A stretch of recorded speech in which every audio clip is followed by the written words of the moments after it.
Olá, eu sou a Mari. Seja bem-vinda a esse canal se é a sua primeira vez por aqui.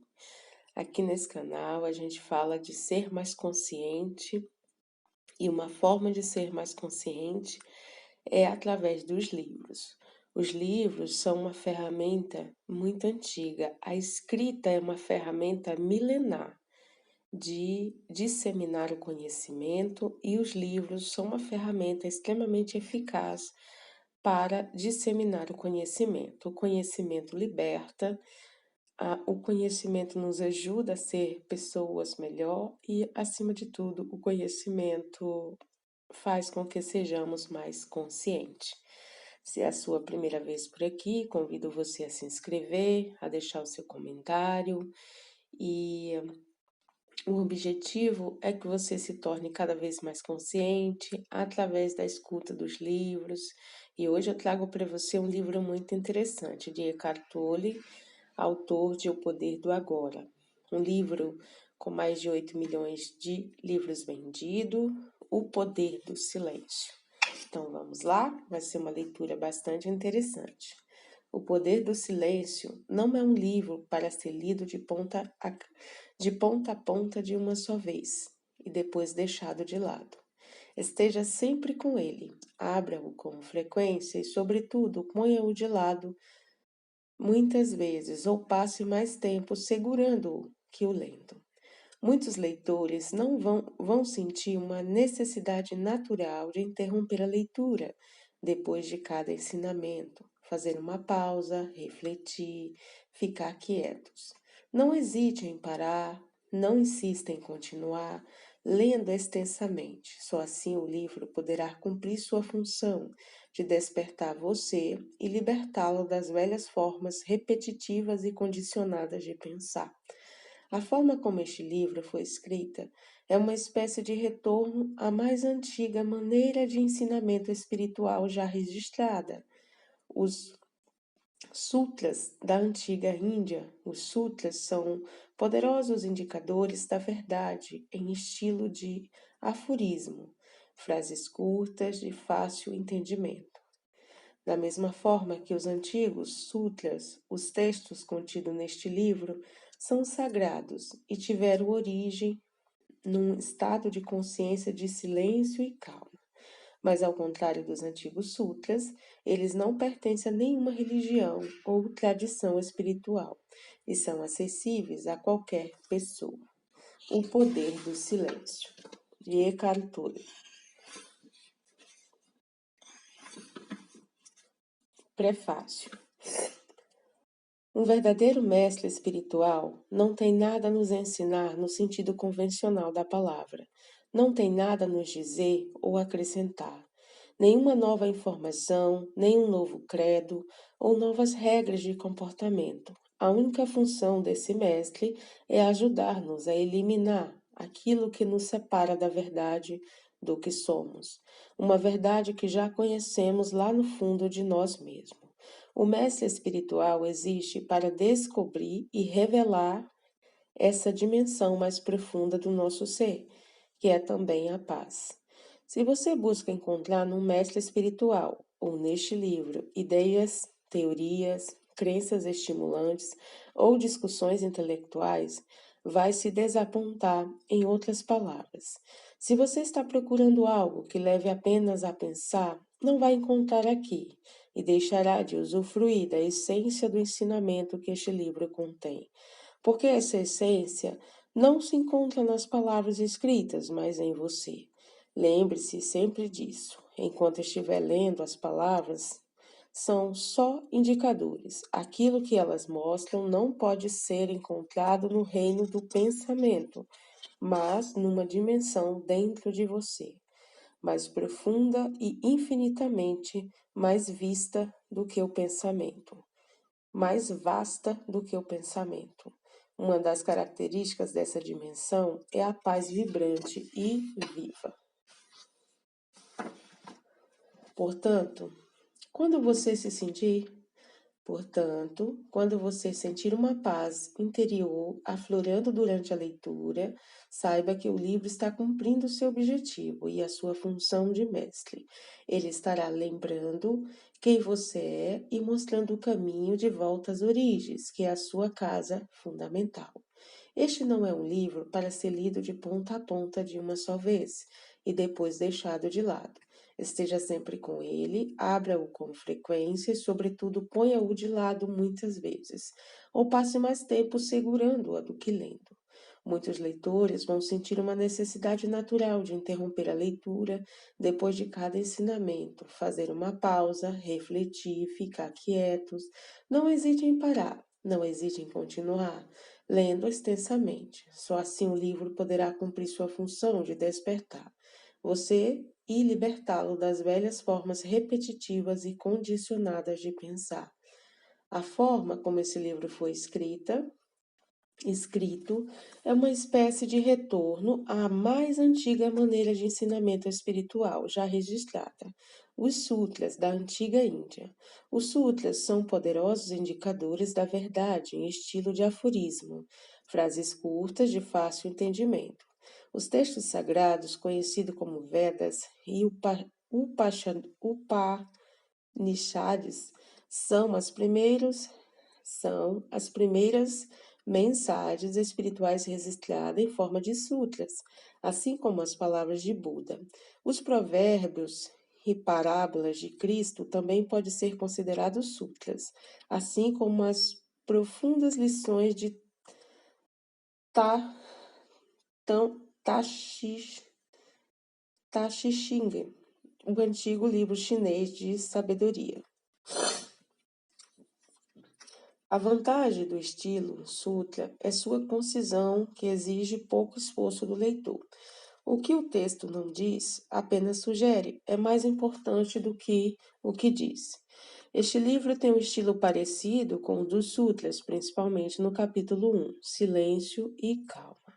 Onde estão os aforismos mais sucintos? Nesse capítulo se encontra a essência de todo o livro, e talvez ele contenha tudo de que alguns leitores precisam. Os demais capítulos são destinados aos leitores que precisam de mais alguns indicadores. Da mesma forma que os antigos sutras, os textos contidos neste livro são sagrados e tiveram origem no estado de consciência de silêncio e calma. Mas, ao contrário dos antigos sutras, eles não pertencem a nenhuma religião ou tradição espiritual e são acessíveis a qualquer pessoa. Você talvez perceba um tom de urgência nos textos. Há realmente um tom de urgência porque considero que a transformação da consciência humana não pode mais ser um luxo ao alcance de poucas pessoas, mas uma necessidade fundamental, se quisermos que a humanidade não se destrua. Neste momento que estamos vivendo, vai ficando cada vez mais evidente o processo acelerado da inadequação das velhas formas de pensar, assim como o surgimento de uma nova forma. Paradoxalmente, as coisas estão ao mesmo tempo piorando e melhorando, embora o pior apareça mais porque faz barulho e chama mais atenção. É claro que este livro usa palavras que, ao serem lidas, se transformam em pensamentos, mas não são simples pensamentos repetitivos que enchem a cabeça, defendem interesses próprios e exigem atenção. Como todo mestre espiritual e como os antigos sutras, os pensamentos deste livro não dizem: olhe para mim, mas olhe para além de mim. Como os pensamentos vêm do silêncio e da calma, eles têm um poder especial, o poder de levar você para o mesmo silêncio e calma de onde vieram. Esse silêncio e essa calma são também paz interior, e essa paz é a essência do seu ser. É essa paz que irá salvar e transformar o mundo. Eckhart Tolle. Capítulo 1. Silêncio e calma. A calma é a nossa natureza essencial. O que é a calma? É o espaço interior ou a consciência onde as palavras desta página são assimiladas e se transformam em pensamentos. Sem essa consciência, não haveria percepção, não haveria pensamento nem mundo. Você é a consciência em forma de pessoa. Quando você perde contato com a sua calma interior, perde contato com você mesmo. Quando perde esse contato, fica perdido no mundo. Sua mais íntima noção de si mesmo, de quem você é, não pode ser separada da calma. Ela é o eu sou, mais profundo do que seu nome e sua forma externa. O equivalente ao barulho externo é o barulho interno do pensamento. O equivalente ao silêncio externo é a calma interior. Sempre que houver silêncio à sua volta, ouça-o. Isto significa apenas perceba-o. Preste atenção nele. Ouvir o silêncio desperta a dimensão da calma que já existe dentro de você, porque só através da calma que você pode perceber o silêncio. Veja que quando percebe o silêncio à sua volta, você não está pensando. Está consciente do silêncio, mas não está pensando. Quando percebe Quando você percebe o silêncio, instala-se imediatamente uma calma, alerta no seu interior. Você está presente. Nesses momentos, você se liberta de milhares de anos de condicionamento humano coletivo. Olhe para uma árvore, uma flor, uma planta. Deixe sua atenção repousar nelas. Note como estão calmas, profundamente enraizadas no ser. Deixe que a natureza lhe ensine o que é calma. Quando você olha para uma árvore e percebe a calma da árvore, você também se acalma. Você se conecta à árvore num nível muito profundo. Você sente uma unidade com tudo o que percebe na calma e através dela. Sentir sua unidade com todas as coisas é amor.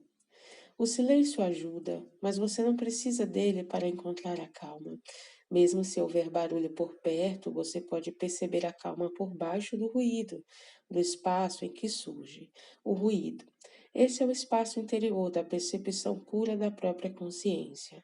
Você pode se dar conta dessa percepção como um pano de fundo para tudo o que seus sentidos aprendem, para todos os seus pensamentos. Dar-se conta da percepção é o início da calma interior. Qualquer barulho perturbador pode ser tão útil quanto o silêncio. De que forma? Abolindo a sua resistência interior ao barulho, deixando-o ser como é, essa aceitação também leva você ao reino da paz interior, que é a calma. Sempre que aceitar profundamente o momento como ele é, qualquer que seja a sua forma, você experimenta a calma e fica em paz.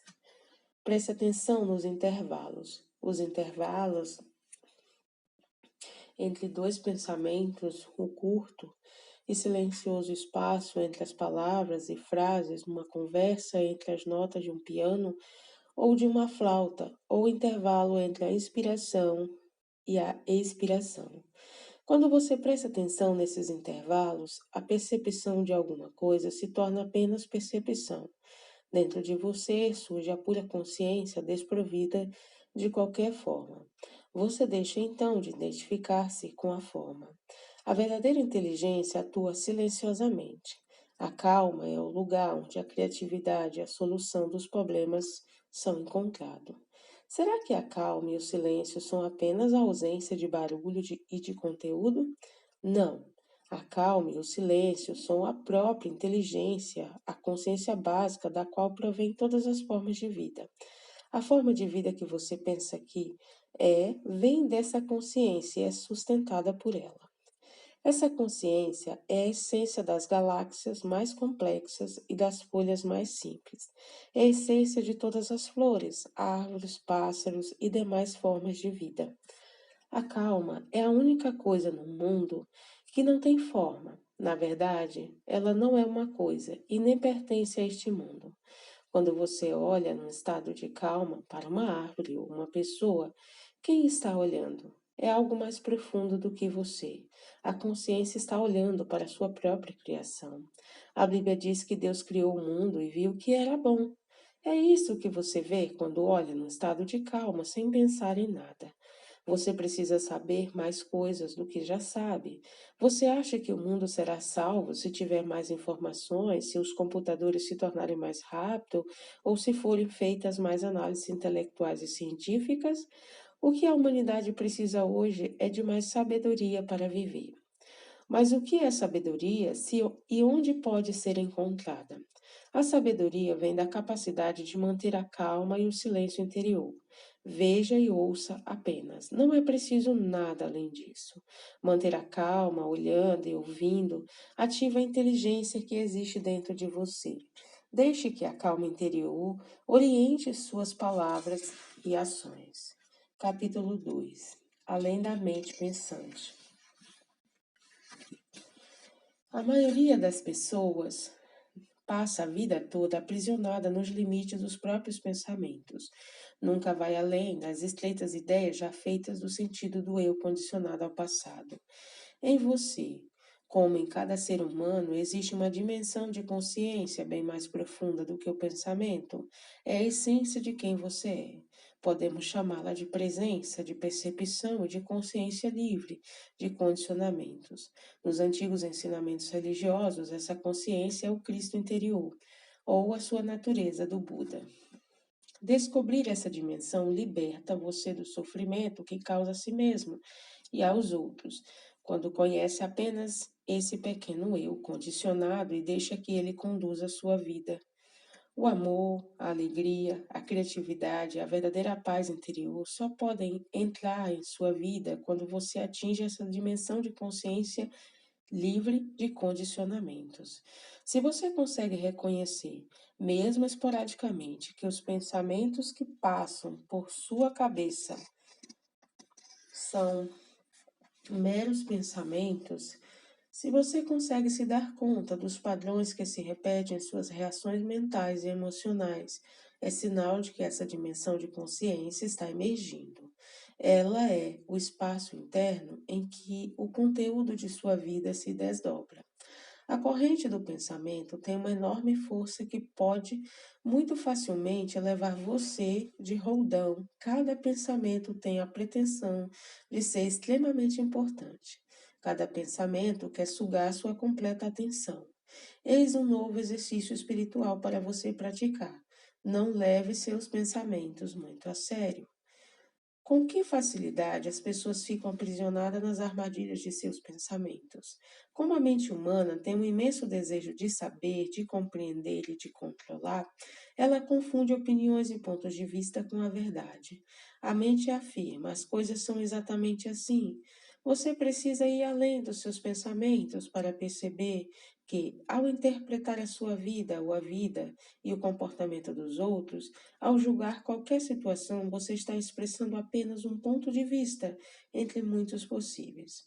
Suas opiniões e pontos de vista não passam de um punhado de pensamentos, mas a realidade é outra coisa. Ela é um todo unificado, em que todas as coisas que se interligam e nada existe em si por si. Pensar fragmenta a realidade, cortando-a em pequenos pedaços, em pequenos conceitos. A mente pensante é uma ferramenta útil e poderosa, mas torna-se muito limitadora quando invade completamente a sua vida, impedindo você de perceber que a mente é apenas um pequeno aspecto da consciência que você é. A sabedoria não é um produto do pensamento. A sabedoria é um profundo conhecimento que vem do simples ato de dar total atenção a alguém ou alguma coisa. A atenção é a inteligência primordial, a própria consciência.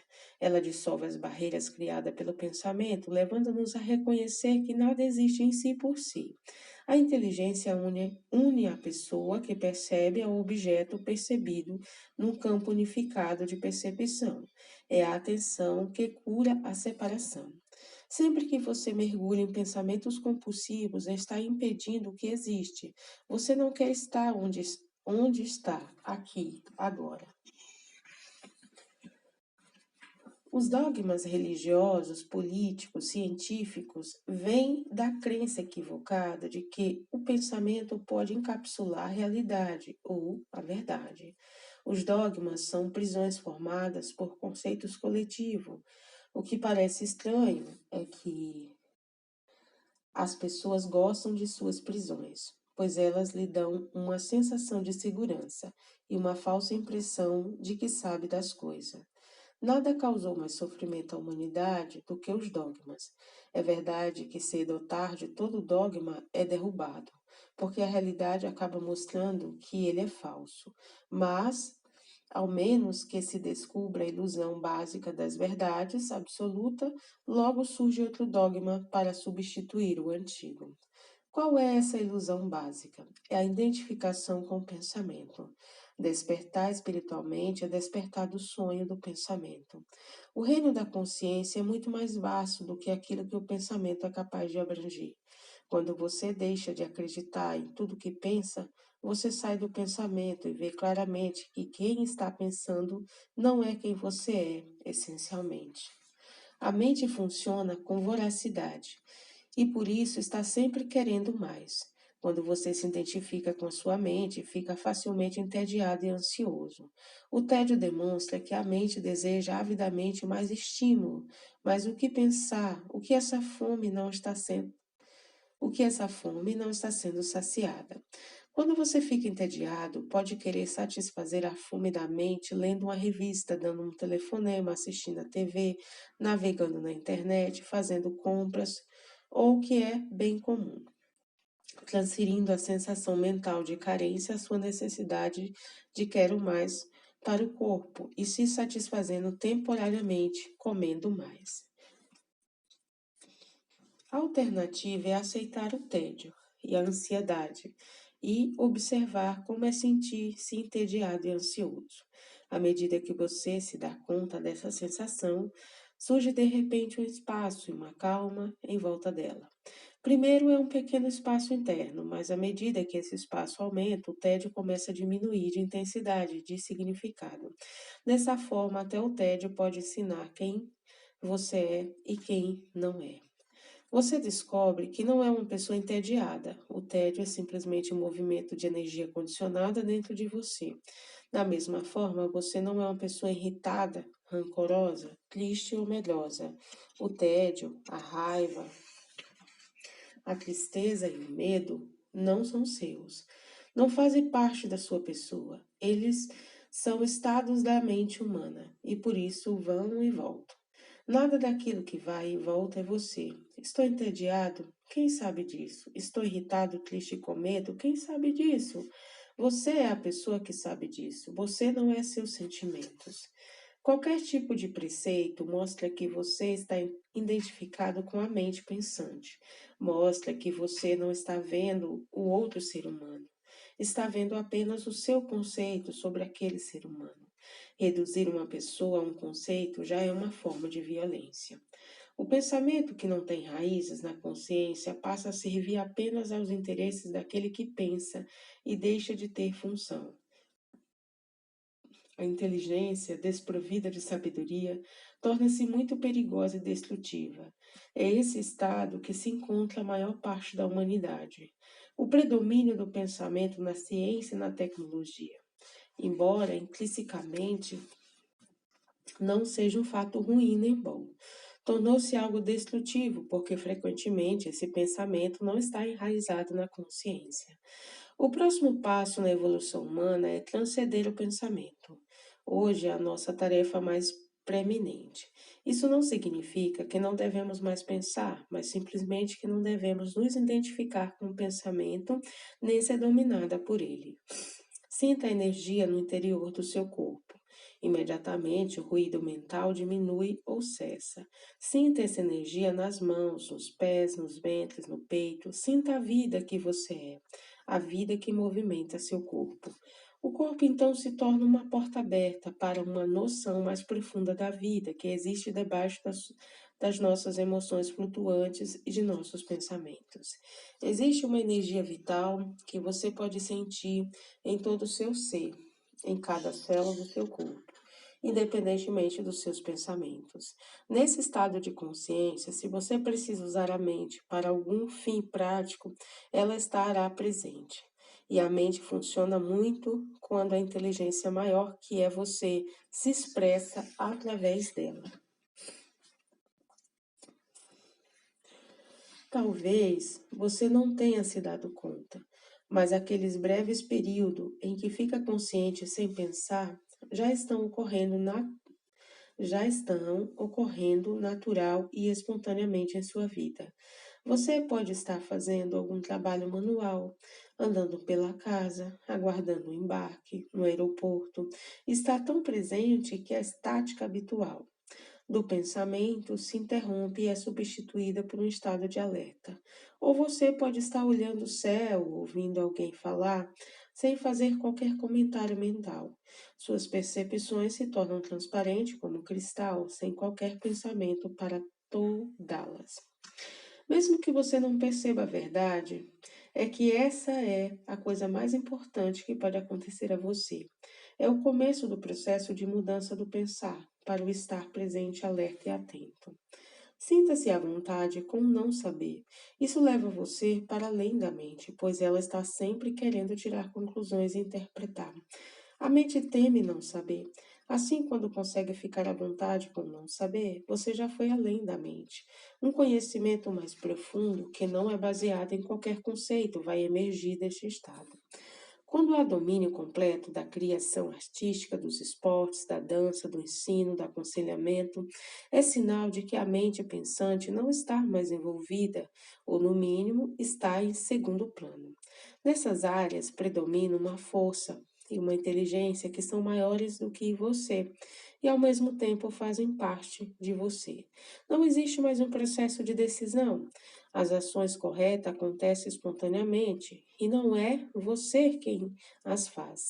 Ter o domínio completo da vida é o contrário de controlá-la. Você entra em sintonia com a consciência maior. É ela quem age, fala e faz o que é necessário.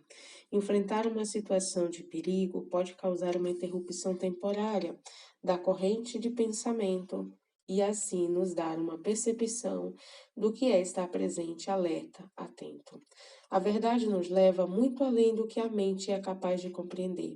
Nenhum pensamento pode conter toda a verdade. No máximo, pode apontar para a verdade, dizendo, por exemplo, todas as coisas são intrinsecamente uma só. Essa é uma indicação, não uma explicação. Compreender essas palavras é sentir profundamente dentro de si mesmo a verdade a qual elas apontam. Capítulo 3: O Eu Centrado. A mente está sempre querendo alimentar-se para pensar. Ela procura alimento para sua própria identidade, para seu sentido de ser. É assim que o ego se cria e se recria continuamente. Quando você pensa ou fala a respeito de si mesmo, quando diz eu, está se referindo a eu e a minha história. Está falando do ego com seus gostos e desgostos, medos e desejos. O ego que nunca se satisfaz por muito tempo. Essa é a noção que a sua mente tem de você, condicionada pelo passado e buscando encontrar sua plenitude no futuro.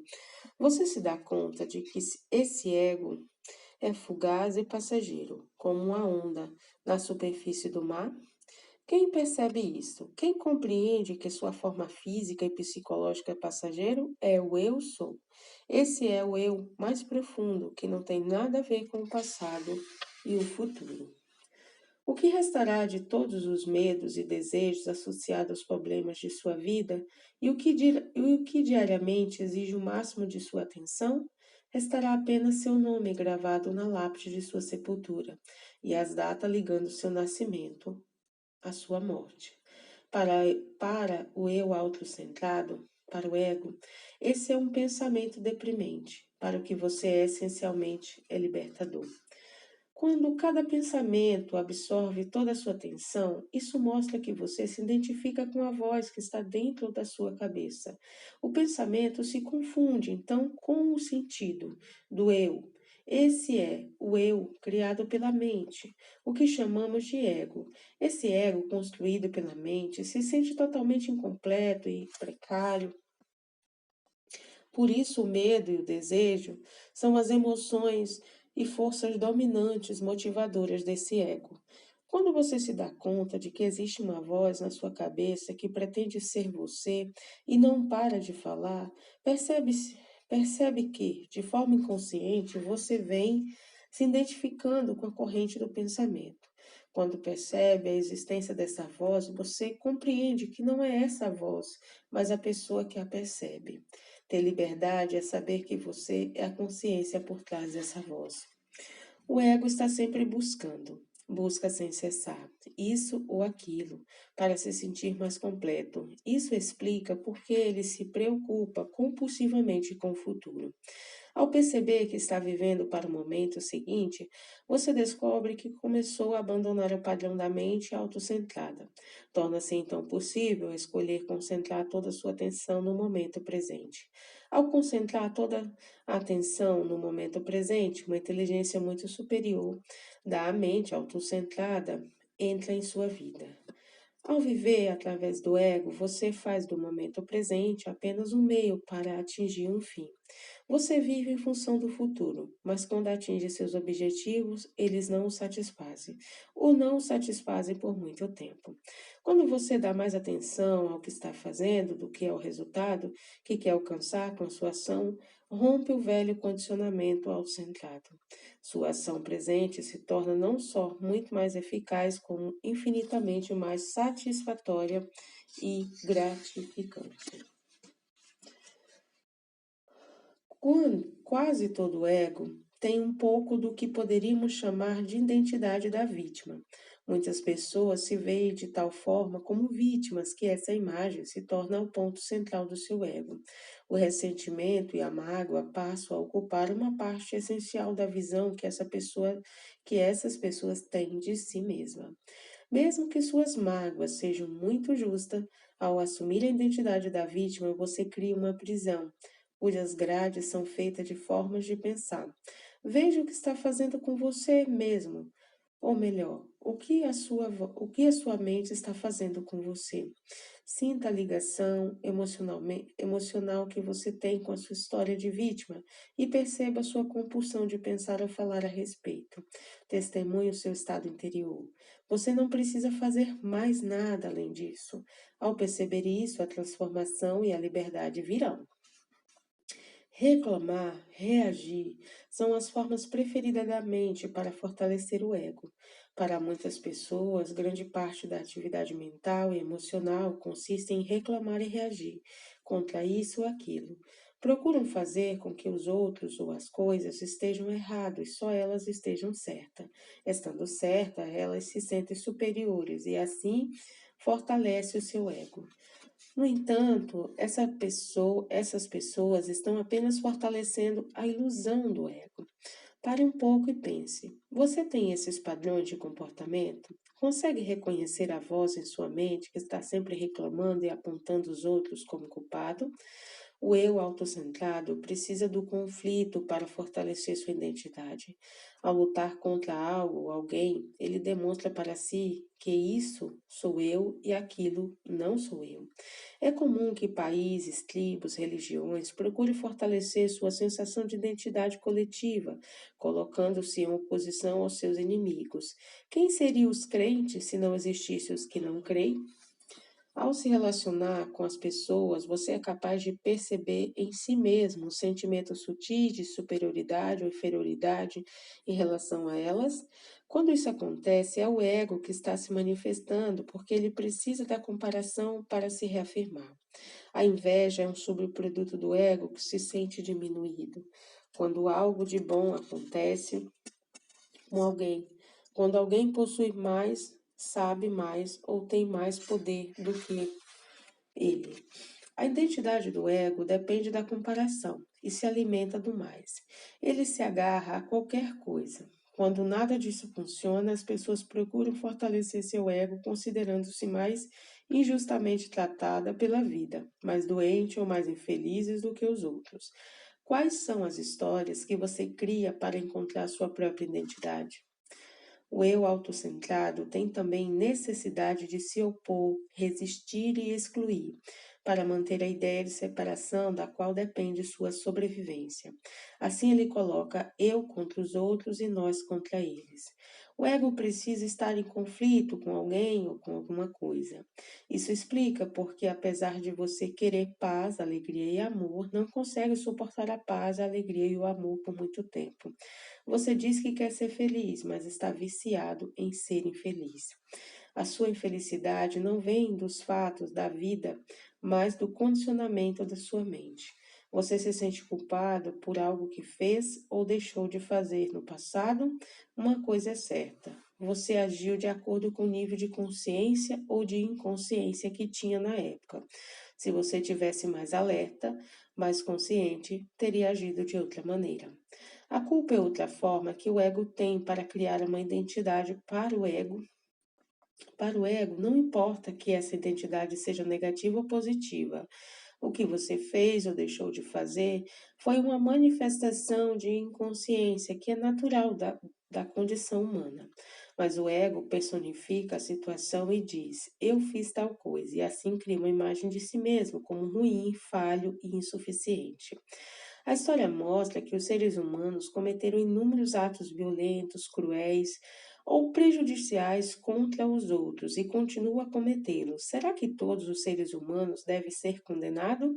Será que são todos culpados? Ou será que esses atos são apenas expressões de inconsciência, um estágio no processo de evolução do qual estamos nos libertando?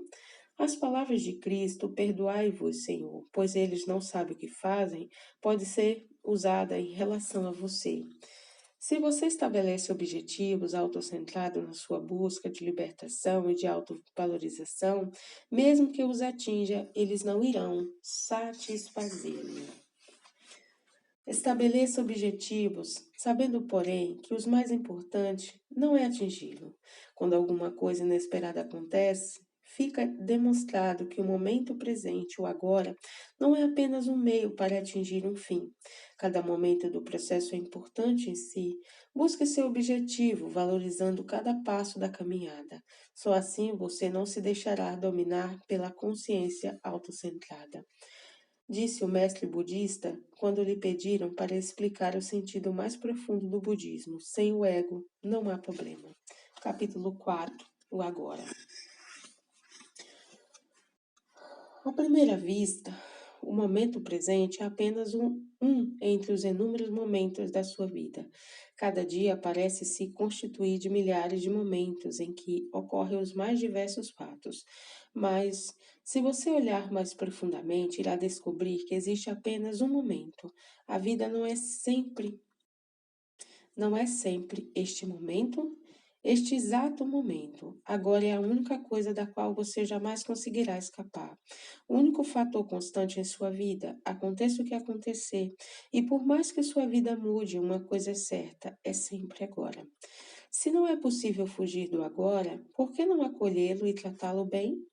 Quando você se torna amigo do momento presente, quando estabelece uma boa relação com ele, fica sempre à vontade em qualquer situação.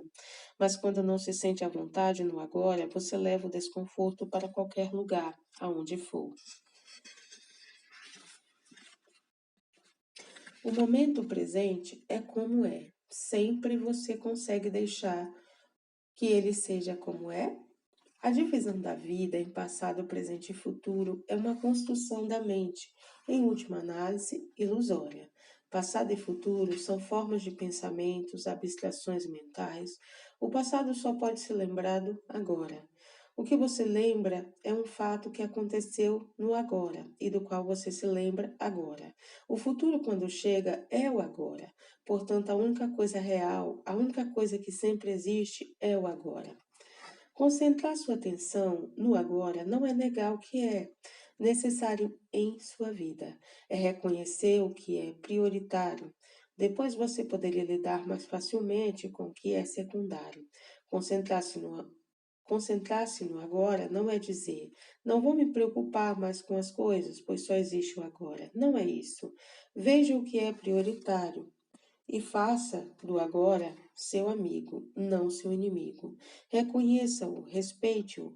Quando o agora é a base e o foco principal de sua vida, ela flui com facilidade. Guardar os pratos no armário, criar uma estratégia de trabalho, planejar uma viagem. O que é mais importante?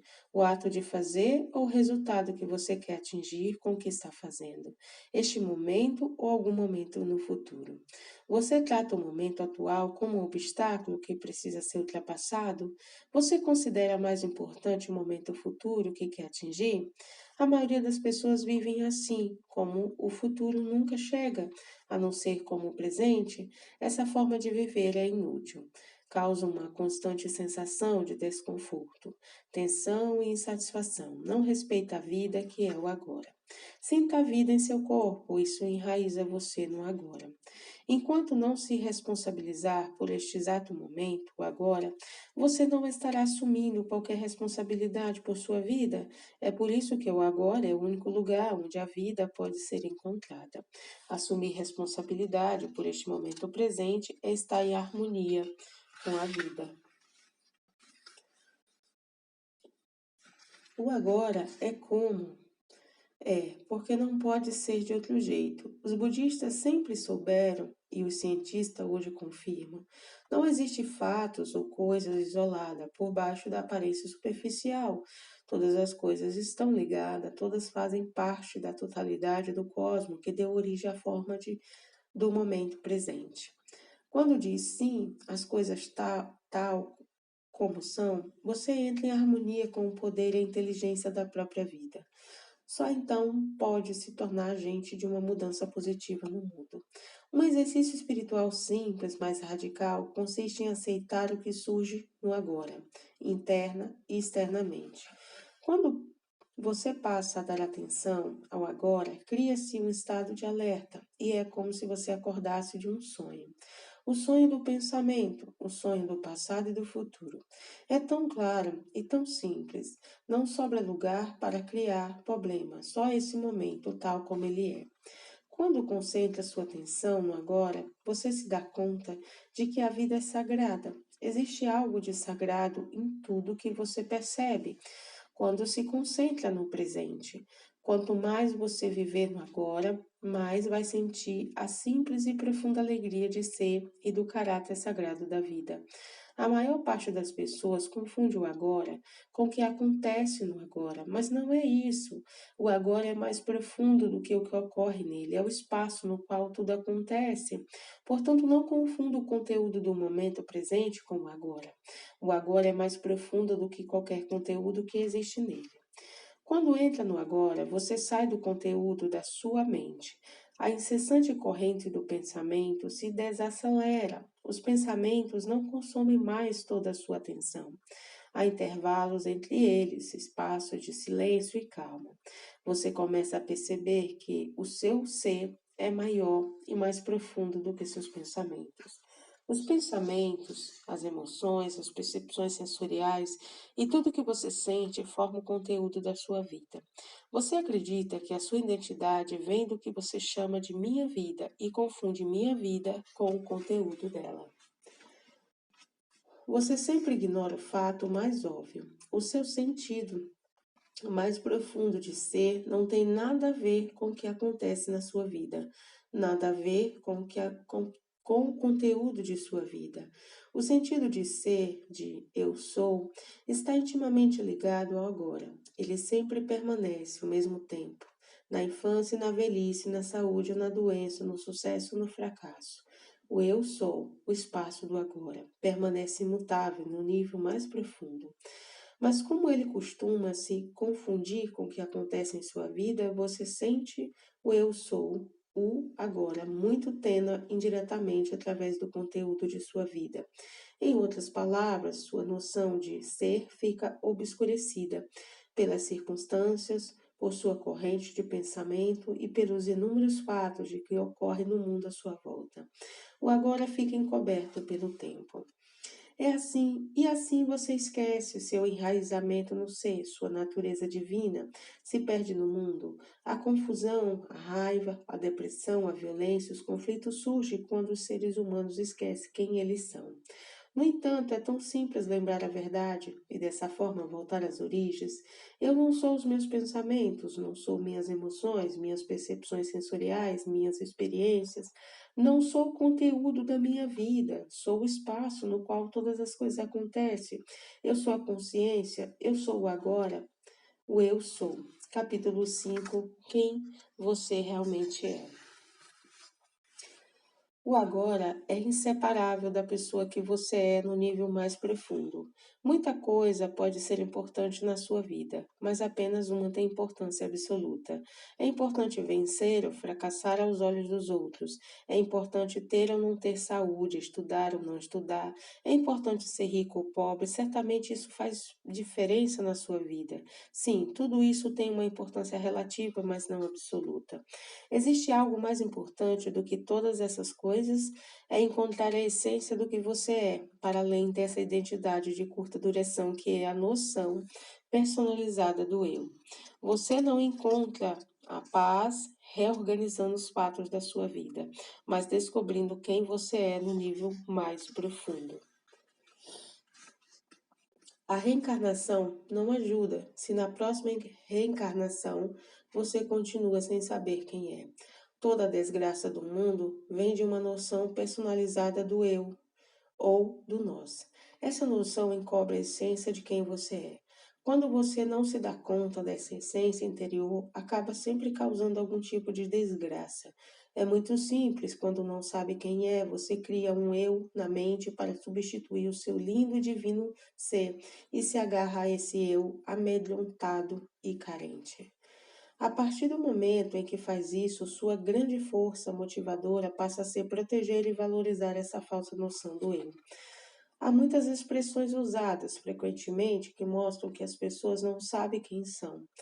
O mesmo acontece, às vezes, com a estrutura da língua, dizemos: ele perdeu a vida num acidente de carro, ou a minha vida, como se a vida fosse alguma coisa que se possa possuir ou perder. A verdade é, você não possui uma vida, você é a vida. Você é a única, você é a vida única, a consciência única que permeia todo o universo e assume temporariamente a forma de pedra, folha, animal, pessoa, estrela ou galáxia. Consegue perceber que lá no fundo você já sabe disso? Consegue perceber que você já é isso? Você precisa de tempo para a maioria das coisas na vida. É preciso tempo para aprender uma nova atividade, para construir uma casa, para se especializar em alguma profissão, para preparar um chá. Mas o tempo é inútil para a coisa mais valiosa da vida, a única que realmente importa, a realização pessoal, o que significa saber quem você é essencialmente além da superfície do eu, além do nome, do tipo físico e da história. Você não pode encontrar a si mesmo no passado e no futuro. O único lugar onde você pode se encontrar é no agora. Os que buscam uma dimensão espiritual querem autorrealização ou a iluminação no futuro. Ser uma pessoa que está em busca significa que você precisa do futuro? Se é nisso que você acredita, isso se torna verdade para você? Precisará de um tempo até perceber que não precisa de tempo para ser quem você é? Quando olha para uma árvore, você toma consciência da existência da árvore? Quando pensa ou sente alguma coisa, toma consciência do pensamento ou da sensação? Quando passa por uma experiência boa ou ruim, toma consciência dessa experiência?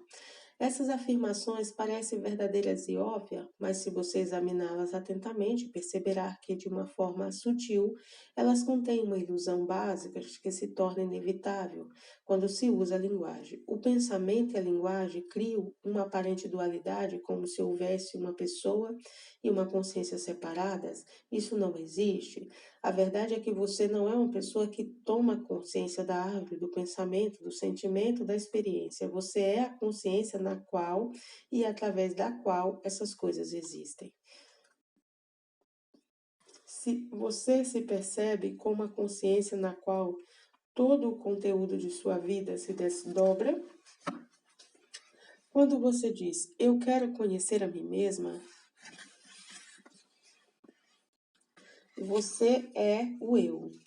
Você é o conhecimento, você é a consciência através da qual tudo é conhecido e que não pode conhecer a si mesma, porque você é a própria consciência. Não existe nada a ser conhecido além disso. O eu não pode se transformar num objeto de conhecimento de consciência ou em a própria consciência. Assim, você não pode se tornar um objeto para si mesmo. Quando isso acontece, surge a ilusão do eu autocentrado. Porque mentalmente você fez de si mesmo um objeto. Este sou eu, você diz. A partir dessa afirmação, você passa a ter uma relação com você mesmo e a contar para os outros e para si mesmo a sua história. Quando você sabe que é a consciência na qual a vida externa acontece, você se torna independente do que existe externamente e perde a necessidade de buscar sua identidade nos fatos, nos lugares, nas situações. Em outras palavras, as coisas que acontecem ou deixam de acontecer perdem a importância, perde o peso e a gravidade. Sua vida passa a ter outra graça e leveza. O mundo é então visto como uma dança cósmica, uma dança da forma. Só isso. Quando você sabe quem realmente é, tem uma enorme e intensa sensação de paz. Essa sensação poderia ser chamada de alegria, porque alegria é isso, um vibrante e intensa paz. É a alegria de saber que seu ser é a própria essência da vida. Antes da vida assumir uma forma, é a alegria de ser quem você é. Assim como a água pode assumir a forma sólida, líquida ou pessoa, a consciência pode ser considerada sólida como matéria física, líquida, como a mente e o pensamento, ou sem qualquer forma como consciência pura. A consciência pura é a vida antes de se manifestar, e essa vida olha para o mundo da forma através dos seus olhos, porque a consciência é quem você é. Quando você se vê assim, então se reconhece em todas as coisas, é um estado de total clareza, de percepção. Você deixa de ser alguém com um passado pesado através da qual todas as experiências são interpretadas. Quando você percebe sem interpretar, pode sentir o que está percebendo. O máximo que podemos dizer, usando palavras, é que há um campo de calma, alerta, em que a percepção acontece. Através de você, a consciência sem forma se torna-se consciente de si mesma. A vida da maioria das pessoas é conduzida pelo desejo e pelo medo. O desejo é a necessidade de acrescentar algo a você para ser mais plenamente você mesmo. Todos os medos são medo de perder alguma coisa e, portanto, tornar-se menor, ser menos. Esses dois movimentos nos impedem de perceber que ser não é algo que possa ser dado ou tirado. O ser em sua plenitude já está dentro de você. Agora, capítulo 6: aceitação e entrega.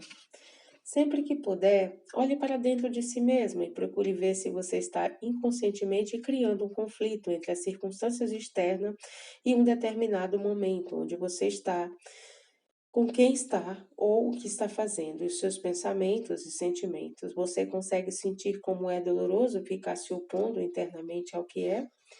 Quando reconhece esse conflito, você percebe que agora está livre para abrir mão dessa guerra interna inútil. Quantas vezes durante o dia, se você fosse verbalizar sua realidade interior, teria de dizer: não quero estar onde estou? Como é sentir que não quer estar onde está, num engarrafamento, no seu local de trabalho, na sala de espera do aeroporto, ao lado de determinadas pessoas? É verdade que é ótimo conseguir sair de certos lugares e às vezes é a melhor coisa que se pode fazer, mas em muitos casos você não tem possibilidade de sair. Em todos esses casos, o não quero estar onde estou não é só inútil quanto prejudicial, deixa você e os outros infelizes. Já foi dito, aonde quer que se vá, você se leva. Em outras palavras, você está aqui, sempre será que é tão difícil aceitar isso? Você precisa criar um rótulo para tudo o que sente, para tudo o que percebe, para toda experiência? Precisa ser uma relação de gosto, não gosto com a vida, mantendo um conflito que se interrupta com a situação e pessoas? Ou será que é apenas um hábito que pode ser rompido? Não é preciso fazer nada, basta deixar que cada momento seja como é. O não reativo e habitual fortalece o ego, e o eu autocentrado, o sim enfraquece. Seu ego não é capaz de sobreviver à entrega. Tenho tanta coisa para fazer. Muito bem, mas existe qualidade no que você faz? Falar com clientes, trabalhar no computador, realizar as inúmeras tarefas de seu cotidiano, você faz tudo isso com plenitude do seu ser? Quanta entrega ou recusa existe no que você faz? É essa entrega que determina o seu sucesso na vida, não a quantidade de esforço empreendido? O esforço implica estresse, cansaço e necessidade de alcançar um determinado resultado no futuro. Você consegue perceber qualquer indício interior de que revele que você não quer fazer o que está fazendo? Se isso acontece, você está negando a vida e é impossível chegar a um bom resultado? Se você percebe que esse indício é capaz também de abandonar essa vontade de fazer e se entregar ao que faz? Fazer uma coisa de cada vez, como o mestre definiu, é a essência da filosofia Zen. Significa dedicar-se plenamente ao que está fazendo? É um ato de entrega, uma ação poderosa? Quando você aceita o que é, atinge um nível mais profundo. Nesse nível, tanto o seu estado interior quanto a sua noção de eu não depende mais do julgamento suspeito pela mente do que é bom ou ruim. Quando você diz sim para a situação da vida e aceita o momento presente como ele é, sente uma profunda paz interior. Superficialmente, você pode continuar feliz quando há sol e menos feliz quando chove. Pode ficar contente por ganhar 1 milhão e triste por perder tudo o que tem. Mas a felicidade e a infelicidade não passarão dessa superfície, são como marolas à tona do seu ser. A paz que existe dentro de você permanece a mesma, não importa qual seja a situação externa. O sim para o que é mostrado que você tem uma dimensão de profundidade que não depende das condições externas nem das internas, com seus pensamentos e emoções sempre flutuantes. A aceitação e a entrega se torna muito mais fácil quando você percebe que toda experiência são fugazes e se dá conta de que o mundo não pode lhe oferecer nada que tenha um valor permanente. Ao aceitar e entregar-se, você continua a conhecer pessoas e a se envolver em experiências e atividades, mas sem os desejos e medo do eu, autocentrado, ou seja, você deixa de exigir que uma situação, uma pessoa, um lugar, um fato se satisfaçam ou façam feliz. A natureza passageira e imperfeita de tudo que pode ser como é. E o milagre é que, quando você deixa de fazer exigências impossíveis, todas as situações, pessoas, lugares e fatos ficam satisfatórios e muito mais harmoniosos, serenos e pacíficos. Quando você aceita totalmente o momento presente, quando deixa de discutir com o que é, e é a compulsão de pensar diminui e é substituída por uma calma atenta, você fica plenamente consciente, mas a sua mente não dá qualquer rótulo para esse momento. Quando você deixa de resistir internamente, abre-se para a consciência livre de condicionamento que é infinitamente maior do que a mente humana. Essa vasta inteligência pode, então, se expressar através de você e ajudá-lo tanto por dentro quanto por fora. É por isso que, ao parar de resistir internamente, você costuma achar que as coisas melhoraram. Você acha que estou lhe dizendo, aproveite o momento, seja feliz? Não. Estou dizendo para você aceitar esse momento tal como ele é, e isso já basta. A entrega consiste em entregar-se a esse momento e não a uma história através do qual você interpreta esse momento e depois tenta se conformar com ela. Por exemplo, você pode sofrer um acidente e ficar paralítico. A situação real é essa. Será que a sua mente vai inventar uma história que diz a minha vida ficou assim, acabei numa cadeira de rodas, a vida foi dura, injusta comigo, eu não mereço? Ou será que você é capaz de aceitar esse momento tal como é e não confundi-lo com uma história que a sua mente inventou a partir da situação real? A aceitação e entrega existe quando você não se pergunta mais por que isso foi acontecer comigo. Mesmo nas situações aparentemente mais inaceitáveis e dolorosas, existe um profundo bem. Dentro de cada desgraça, de cada crise, está a semente da graça. A história mostra homens e mulheres que, ao enfrentar uma grande perda, doença, prisão ou ameaça, de morte iminente, aceitaram o que era aparentemente inaceitável, e assim encontraram a paz que vai além de toda compreensão. Aceitar o inaceitável é a maior fonte de graças que existe. Há situações em que nenhuma resposta ou explicação satisfaz. Nesse momento, a vida parece perder o sentido, ou alguém, em desespero, pede sua ajuda e você não sabe o que dizer ou fazer. Quando você aceita plenamente que não sabe, desiste de lutar para encontrar a resposta usando o pensamento de sua mente limitada. Ao desistir, você permite que uma inteligência maior atue através de você. Até o pensamento pode se beneficiar disso, pois a inteligência maior influi para dentro dele e o inspira. Às vezes, entregar-se significa desistir de querer entender e sentir-se bem com o que você não sabe. Você conhece pessoas cuja maior função na vida parece ser cultivar a própria infelicidade, fazer os outros infelizes e espalhar a infelicidade? Perdoe essas pessoas, pois elas também fazem parte do despertar da humanidade. O papel delas é intensificar o pesadelo da consciência autocentrada, da recusa, a aceitação e a entrega. Não há uma escolha deliberada na atitude delas, essa atitude não é o que elas são. Pode-se dizer que a entrega é a transição interior, a resistência para a aceitação do não para o sim. Quando você se entrega, a noção que tem de si mesmo muda.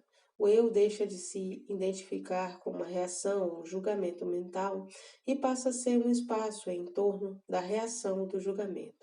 O eu não se identifica mais com a forma, o pensamento ou a emoção, e você se reconhece como algo sem forma, o espaço da consciência.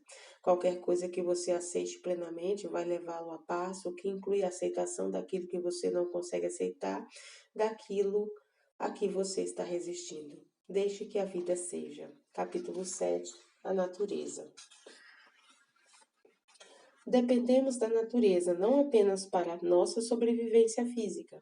Precisamos dela também para mostrar-nos o caminho para dentro de nós, para libertar-nos da prisão da mente. Ficamos perdidos fazendo coisas, pensando, lembrando, prevendo, perdidos nas complicações e no mundo de problemas. Esquecemos que as pedras, as plantas e os animais ainda sabem. Esquecemos como ser calmo, ser nós mesmo, está onde a vida está, aqui e agora. Sempre que você presta atenção em alguma coisa natural, em qualquer coisa que existe sem a intervenção humana, você sai da prisão do pensamento e de certa forma entra em conexão com o ser, no qual tudo o que é natural ainda existe. Prestar atenção numa pedra, numa árvore, num animal, não é pensar nele, mas simplesmente percebê-lo, tomar conhecimento dele. Então, algo da essência desse elemento da natureza se transmite a você. Sentir a calma desse elemento faz com que a mesma calma desaponte no seu interior. Você sente como ele repousa profundamente no seu ser, unido ao que é, onde é. Ao se dar conta disso, você também é transportado para um lugar de repouso, no fundo do seu ser. Ao caminhar ou descansar em meio à natureza, respeite esse reino, deixando-se estar totalmente nele. Pare e fique em silêncio. Olhe, ouça. Veja como cada planta e cada animal são completos em si mesmo. Ao contrário dos seres humanos, eles não se dividem. Não precisam afirmar-se criando imagem de si mesmo. E por isso não precisam se preocupar em proteger e realçar essas imagens. O esquilo é ele mesmo, a rosa é ela mesma. Tudo na natureza é um, e ao mesmo tempo é um com o todo. Nenhum elemento se afastou do tecido do todo, em busca de uma existência separada. Eu e o resto do universo, contemplar a natureza pode libertar você desse eu, que é o grande causador de problemas. Preste atenção nos inúmeros pequenos sons da natureza. O farfalhar das folhas ao vento, os pingos da chuva, o zumbido de um inseto, o primeiro trinar de um pássaro no alvorecer. Dedique-se inteiramente ao ato de ouvir, para além dos sons. Existe algo maior, um sentido de sagrado que não pode ser entendido através do pensamento. Você não criou seu corpo, nem é capaz de controlar as funções dele. Uma inteligência maior do que a mente humana encontra-se em ação. Essa inteligência que mantém tudo na natureza, você pode se aproximar dessa inteligência percebendo sua própria energia interna, sentindo a presença da vida dentro do seu corpo. A disposição e alegria de um cãozinho, seu amor incondicional, sua presteza em festejar a vida a qualquer momento, costumam contrastar muitas vezes com o estado interior do dono do cão. Deprimido, ansioso, cheio de problemas, esmagado por pensamentos ausentes da única hora e do único lugar que existe, o aqui e o agora, a gente até se pergunta como é que o cãozinho consegue continuar tão alegre e sadio vivendo ao lado dessa pessoa. Quando você percebe a natureza apenas através da mente e do pensamento, não pode sentir a força da vida presente nela. Você só vê sua forma e não se dá conta da vida que existe dentro da forma. O mistério sagrado, o pensamento reduz a natureza a uma mercadoria a ser usada para obter lucro, conhecimento ou qualquer outra vantagem utilitária. A floresta secular fica reduzida a madeira rentável, o pássaro se transforma num projeto de pesquisa, as montanhas são massas de pedra e a terra a ser explorada ou conquistada. Ao se aproximar da natureza, desde que haja espaço onde a mente esteja ausente, não existe pensamentos. Ao deixar-se estar dessa forma na natureza, ela vai lhe responder e participar da evolução da consciência humana e planetária. Perceba como a flor é presente, como ela se entrega à vida. Você já olhou bem atentamente para aquela planta em sua casa? Já permitiu que aquele seu familiar mais misterioso que chamamos de planta lhe ensine seus segredos? Já percebeu a profunda paz que emana dessa planta? Já sentiu como ela está cercada por um campo de calma? No momento em que você percebe a calma e a paz que emanam de uma planta, ela se torna sua mestra. Observe um animal, uma flor, uma árvore, e veja como eles repousam no ser. Sinta a imensa dignidade, inocência e dimensão do sagrado que existe neles. Mas para perceber isso, você precisa superar o hábito de dar nome e rótulos. Assim que consegue ver além dos rótulos impostos pela mente, você sente a dimensão inefável da natureza que não pode ser entendida pelo pensamento ou pelos cinco sentidos do corpo. Há uma harmonia, um sentido do sagrado que permeia não só a natureza como um todo, mas que também está dentro de você. O ar que você respira é a natureza, como também é a natureza o próprio ato de respirar. Preste atenção na sua respiração e perceba que não é você quem a controla, é a respiração da natureza. Se você precisasse lembrar de respirar, morreria logo. E se tentasse parar de respirar, a natureza se encarregaria de manter a respiração. Ao sentir a respiração e ao aprender a prestar atenção nela, você se conecta à natureza da forma mais íntima e poderosa. É um ato extremamente curativo, reabastecedor. Ele promove uma mudança, passando do mundo conceitual do pensamento para o mundo interior da consciência livre de condicionamentos. Você precisa da natureza como sua mestra para ajudar a religiar-se com o ser. Mas não é só você que precisa da natureza, ela também precisa de você. Você não é separado da natureza, todos nós fazemos parte da vida, a única que se manifesta de inúmeras formas no universo, formas completamente interligadas. Quando você reconhece o sagrado, a beleza, a incrível calma e dignidade de uma flor ou de uma árvore, você acrescenta algo à flor ou à árvore, através de seu conhecimento, do seu reconhecimento, de sua percepção, a natureza também passa a se perceber através de você. Ela passa a perceber sua própria beleza e seu próprio caráter sagrado. Há um grande silêncio envolvendo toda a natureza num abraço. Esse silêncio também envolve você. Só quando mantém a calma e o silêncio em seu interior é que você pode alcançar a região de calma e o silêncio, onde vivem as pedras, as plantas, os animais. Só quando o barulho da sua mente silencia, você se torna capaz de ligar-se à natureza no nível profundo e ultrapassar a sensação de separação causada pelo excesso de pensamento. Pensar é um estágio da evolução da vida. A natureza existe numa calma inocente que antecede o surgimento de pensar. A árvore, a flor, o pássaro e a pedra não têm noção da sua beleza, de seu caráter sagrado. Quando os seres humanos conquistam a calma, eles vão além do pensamento. Na calma e no silêncio há uma dimensão adicional do conhecimento, de percepção que fica além do pensamento. A natureza pode levar você à calma interior. É um presente dela. Quando você sente a calma da natureza e participa dela, essa calma fica permeada, enriquecida pela sua atenção. Esse é o seu presente para a natureza. Através de você, a natureza toma consciência de si mesma. A natureza, tal como é, esperou milhões de anos por você. Capítulo 8. Relacionamentos.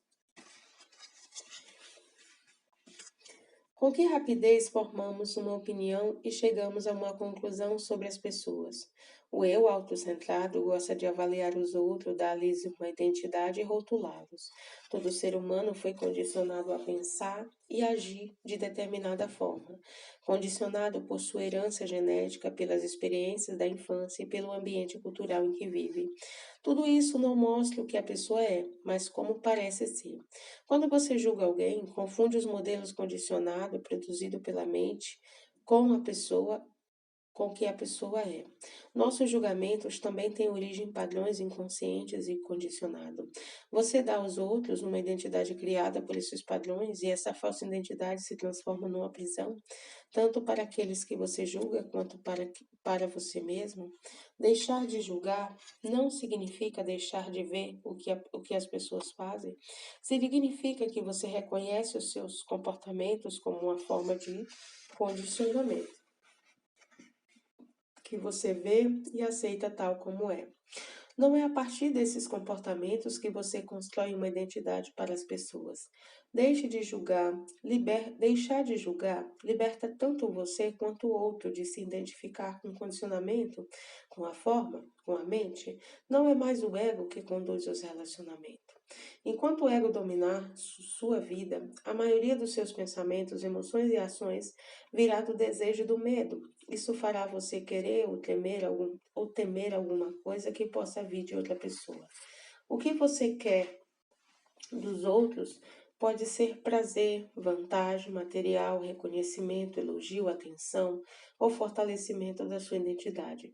Quando você se compara achando que sabe ou tem mais do que os outros, você teme que ocorra ao contrário, que o outro seja, tenha ou saiba mais do que você, e que isso possa de alguma forma diminuir a ideia que você faz de si mesmo.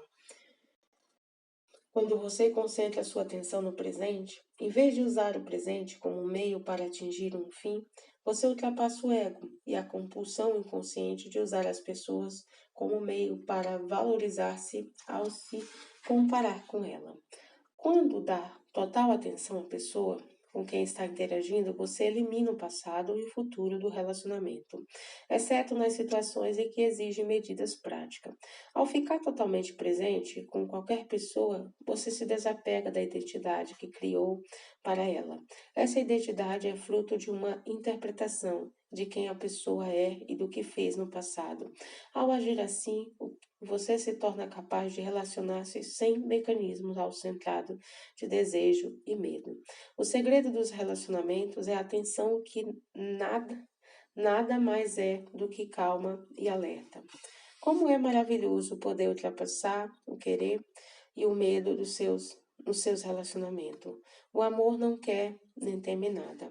Se o passado de uma pessoa fosse o seu passado, se a dor dessa pessoa fosse a sua dor, se o nível de consciência dela fosse o seu, você pensaria e agiria exatamente como ela. Ao compreender isso, fica mais fácil perdoar, desenvolver a compaixão e alcançar a paz.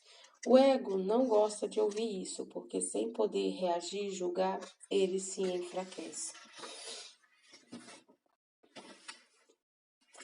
Quando você acolhe qualquer pessoa que entra no espaço do agora como um convidado nobre, quando permite que ela seja como é, a pessoa começa a mudar. Para conhecer outro ser humano em sua essência, você não precisa saber nada a respeito do passado ou da história dele. Confundimos o saber a respeito de alguém com um conhecimento mais profundo que não é baseado em conceitos. Saber a respeito e conhecer são coisas totalmente diversas. Uma está ligada à forma, a outra à ausência de forma. Uma age através do pensamento, a outra através da calma e do silêncio. Saber a respeito de alguém ajuda por motivos práticos nesse sentido. Não podemos prescindir de saber a respeito da pessoa com quem nos relacionamos, mas Quando essa é a única característica de uma relação, fica muito limitador e até destrutivo. Os pensamentos e conceitos criam uma barreira artificial, uma separação entre as pessoas. Suas interações não ficam presas ao ser, mas à mente. Sem as barreiras dos conceitos criados pela mente, o amor se torna naturalmente presente em todas as relações humanas. A maioria dos relacionamentos humanos se restringe à troca de palavras. O reino do pensamento é fundamental. Trazer um pouco de silêncio e calma, sobretudo aos seus relacionamentos íntimos. Nenhum relacionamento pode existir sem a sensação de espaço que vem com o silêncio e a calma. Meditar ou passar um tempo juntos em silêncio na natureza, por exemplo. Se as duas pessoas forem caminhar, ou mesmo se ficarem sentadas uma ao lado da outra no carro ou em casa, elas irão se sentir bem por estar juntas, em silêncio e na calma. Nem o silêncio nem a calma precisam ser criados, eles já estão presentes. Embora perturbados e obscurecidos pelo barulho da mente, basta abrir-se para eles.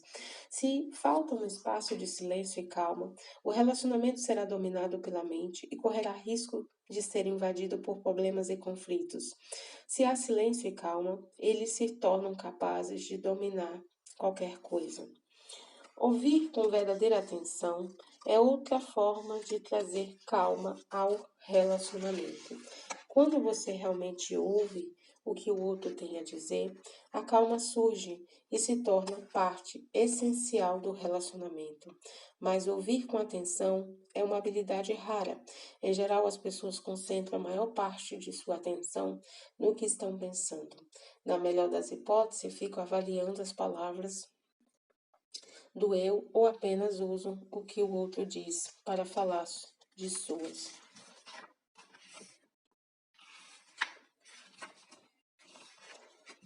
próprias experiências. Ou então não ouve nada, pois estão perdidas nos próprios pensamentos. Ouvir com atenção é muito mais do que escutar. Ouvir com atenção é estar alerta, é abrir um espaço em que as palavras são acolhidas. As palavras se tornam então secundárias, podendo ou não fazer sentido. Bem, mais importante do que aquilo você está ouvindo é o ato em si de ouvir. O espaço de presença consciente que surge à medida que você ouve, esse espaço é um campo unificador, feito de atenção em que você encontra outra pessoa sem as barreiras separadas criadas pelos conceitos do pensamento. A outra pessoa deixa de ser o outro. Nesse espaço, você e ela se tornam uma só consciência. Você enfrenta frequentes problemas e crise em seus relacionamentos mais íntimos, é comum que pequenas discórdias se transformem em violentas discussões e gerem sofrimento. Na origem dessas experiências se encontram os padrões básicos do eu autocentrado, a necessidade de estar com a razão e, é claro, de que o outro esteja errado, ou seja, a identificação com modelos criados pela mente. O ego também necessita estar sempre em conflito com alguém, com alguma coisa, para fortalecer a sensação de separação entre o eu e o outro, sem a qual ele não consegue sobreviver. Há também a dor acumulada do passado que você e todo ser humano trazem consigo. Essa dor vem tanto do próprio passado quanto do sofrimento coletivo da humanidade que remonta a milhares de séculos. E esse corpo sofrido é um campo de energia que está dentro de você e que esporadicamente se aposta do seu ser, porque precisa se reabastecer de mais sofrimento emocional. O corpo sofrido vai tentar controlar seus pensamentos e fazer com que se torne profundamente negativo. Ele gosta dos seus pensamentos negativos, pois eles ecoam o que ele emite e assim o nutre.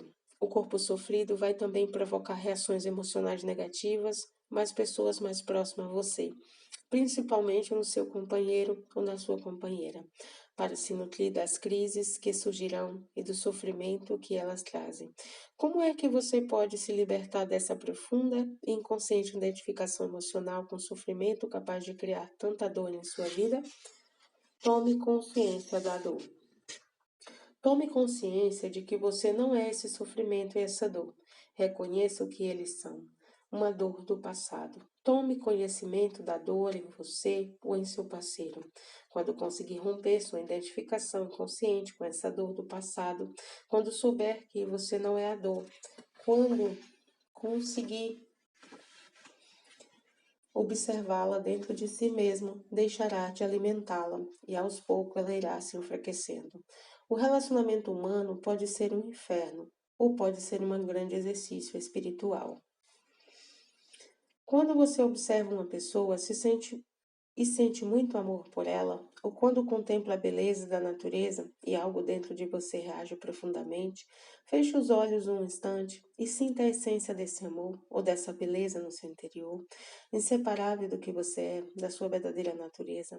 A forma externa é um reflexo temporário do que você é por dentro, na sua essência, por isso o amor e a beleza nunca nos abandonam, embora todas as formas externas um dia acabem. Como é a sua relação com o mundo dos objetos, com as inúmeras coisas que o cercam e com o que você usa diariamente? A cadeira onde você senta, o carro que dirige, a xícara onde toma seu café. Como é que você os sente? Eles são apenas um meio para atingir alguma coisa ou de vez em quando você reconhece a existência dele, o ser deles e lhes dar atenção, mesmo que por pouco tempo? Quando você se apega aos objetos, quando você os usa para valorizar-se antes dos outros, aos seus próprios olhos, a preocupação com os objetos pode dominar toda a sua vida. Quando se identifica com as coisas, você não as aprecia pelo que são, pois está se vendo nela. Quando você aprecia um objeto pelo que ele é, e quando toma conhecimento da existência dele sem fazer qualquer projeto mental, você se sente grato por ele existir. Também pode sentir que ele não é um objeto inanimado, apesar de parecer assim para nossos cinco sentidos. Os cientistas comprovam que o nível de molecular de cada objeto é um campo de energia pulsante. Se você desenvolver uma apreciação pelo reino das coisas desprendida do ego, o mundo à sua volta adquire vida de uma forma que você não é capaz sequer de imaginar com a mente. Quando encontra alguém, por mais rápido que seja o encontro, você dá toda a sua atenção ao ser dessa pessoa e assim a reconhece? Ou você reduz a pessoa a um meio para atingir um fim, uma mera obrigação ou uma função?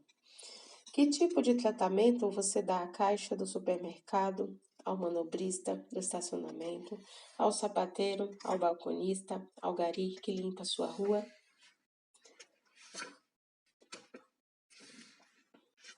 Basta um instante de atenção. Quando você os olha ou escuta o que eles dizem, estabelece-se uma calma silenciosa que dura 2 segundos, talvez um pouco mais. Esse tempo é suficiente para que surja algo mais real do que os papéis que geralmente exercemos com os quais nos identificamos. Todos os papéis fazem parte da consciência condicionada que é a mente humana. Aquilo que emerge do ato de atenção é descondicionado, a pessoa que você é em sua essência. Além do nome e do corpo, você deixa de seguir um roteiro e se torna real. Quando essa dimensão emerge de dentro de você, o mesmo ocorre com a pessoa com quem você se encontra. Porque, porque, como sabemos, não há outra pessoa. Você está sempre encontrando a si mesmo. Capítulo 9: A Morte e o Eterno. Quando você anda numa floresta intocada, onde não houve qualquer interferência humana, vê muito verde exuberante, muita planta brotando, mas também encontra árvores caídas, troncos deteriorando, folhas podres e cada passo matéria em decomposição. Para onde quer que olhe, vai encontrar vida e morte. Se prestar mais atenção, vai descobrir que o tronco da árvore em decomposição e as folhas apodrecendo não só dão origem à nova vida, como estão cheios de vida. Há micro-organismos em ação, as moléculas estão se reorganizando, portanto não há morte em parte alguma dessa floresta, há apenas transformação da vida. O que pode aprender com isso? Aprenda que a morte não é o contrário da vida. A vida não tem oposto. O oposto da morte é o nascimento. A vida é eterna. Sábios e poetas de todas as épocas reconhecem o caráter de sonho da existência humana. A vida, aparentemente tão concreta e real, é ao mesmo tempo tão fugaz que é capaz de acabar a qualquer instante. Na hora da morte, a história da sua vida pode realmente lhe parecer um sonho que está terminando, mas até no sonho há uma essência que é real. É preciso haver uma consciência para que o sonho aconteça, do contrário, não haverá sonho. Mas será que o corpo que cria a consciência ou é a consciência que cria o sonho do corpo? Por que será que a maioria das pessoas que estiveram à beira da morte perde o medo de morrer? Pense nisso. Claro que você sabe que um dia vai morrer, mas isso permanece apenas como uma ideia até que você seja confrontado pela primeira vez com a morte. Ela pode chegar através de uma doença grave, de um acidente que atinja você pessoalmente ou da morte de um ente querido. Neste momento, a morte entra em sua vida e você toma consciência de que é um ser mortal. A maioria das pessoas procura ignorar esse fato, mas se enfrenta a realidade do que seu corpo é passageiro e pode acabar a qualquer instante. Você consegue separar uma forma física do seu eu. Quando admite e aceita a natureza fugaz e passageira de todas as formas de vida, você é invadido por uma estranha sensação de paz. Ao encarar a morte de frente, sua consciência se liberta até certo ponto da identificação com a forma física. Por isso, os monges de algumas tradições budistas costumam meditar no necrotério em meio aos corpos dos mortos.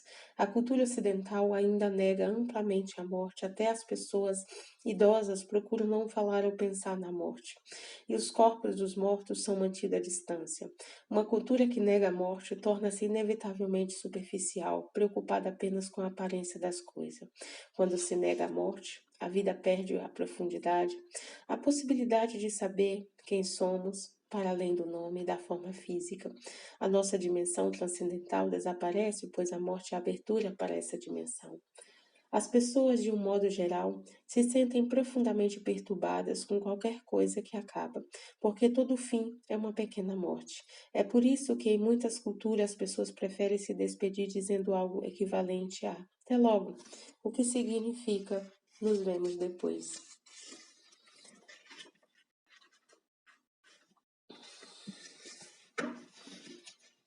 Sempre que uma experiência termina, uma mudança de endereço, as férias, os filhos indo embora de casa, você passa por uma pequena morte. A forma que essa experiência tinha na sua consciência desaparece. Muitas vezes, isso faz com que você sinta um vazio, do qual a maioria das pessoas tenta fugir. Se você aprender a aceitar e até acolher os pequenos e grandes fins que acontecem em sua vida, pode descobrir que o sentimento de vazio, que a princípio causou tanto desconforto, se transforma num espaço interno profundamente cheio de paz. Aprendendo a morrer, assim cada dia você se abre para a vida. A maioria das pessoas sentem que sua identidade, sua noção de eu, é algo extremamente precioso que elas não querem perder. Por isso tem tanto medo da morte. Parece assustador, inimaginável que o eu possa deixar de existir. Isso acontece porque você confunde esse precioso eu com o seu nome, sua forma física e com uma história ligada a eles. O eu que você concebe é apenas uma forma temporária da consciência.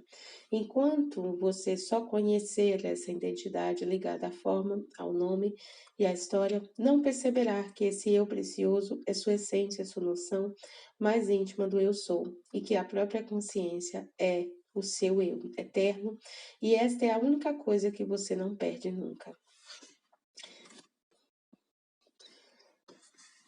Se você sofre uma grande perda, seja de um bem material, a morte de uma pessoa querida, a perda da reputação do emprego, de uma parte do corpo, alguma coisa dentro de você morre. Você se sente diminuído na ideia de que fazer de si mesmo. Pode também ocorrer uma certa desorientação. Sem esse cargo na empresa, quem sou eu? Perder algo concreto que você inconscientemente identificou como seu poder ser uma experiência muito dolorosa. É como se ficasse um buraco na sua existência. Quando isso ocorrer, não negue nem ignore a dor, a tristeza que sente. Aceite-as, cuidado, porque a mente tem a tendência de construir uma história em torno da perda, uma história em que você desempenha o papel de vítima. Medo, raiva, ressentimento e pena de si mesmo são emoções que acompanham o papel de vítima. Preste atenção ao que está por trás dessas emoções, assim como da história que sua mente criou. Aquela sensação de buraco, aquele espaço. Você é capaz de suportar e aceitar essa estranha sensação de vazio?